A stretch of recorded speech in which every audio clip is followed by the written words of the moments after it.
My hand fell back to my side as I looked at Dorothy. Shadow's talking to her wasn't something that made her seem particularly sane. Then again, we were paranormal investigators. We had to be open-minded or we could miss things. It had been my very first lesson from Erkins. Dorothy looked away from me. I know you're thinking I'm just a crazy old lady, but I know what I saw. I know what I heard. I live alone. I know my house and my things. I have all my marbles, I promise you. Erkins inclined his head.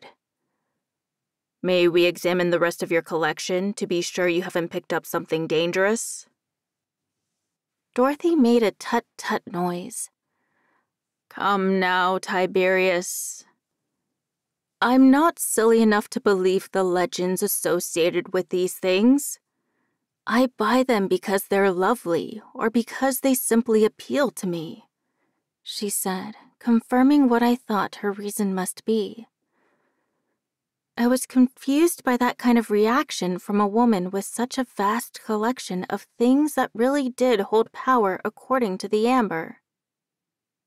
Dorothy pursed her lips as she fiddled with a ring on her finger.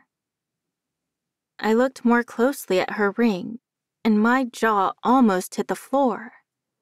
It was a simple, kind of clunky design that I recognized immediately. The Egyptologist Howard Carter had survived the opening of King Tut's tomb when several others from his team had died.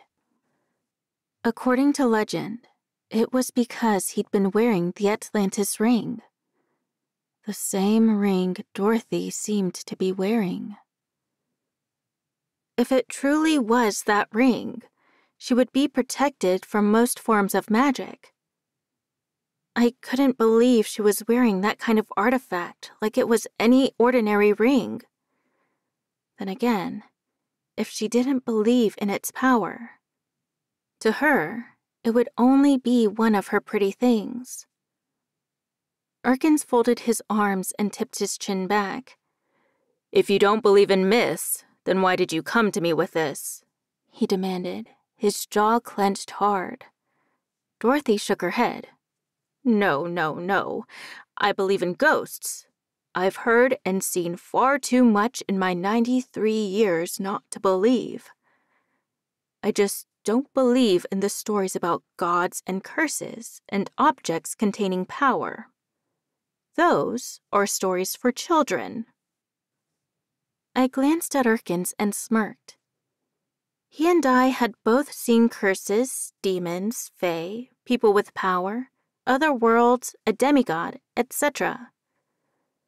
We both knew just how real those things could be.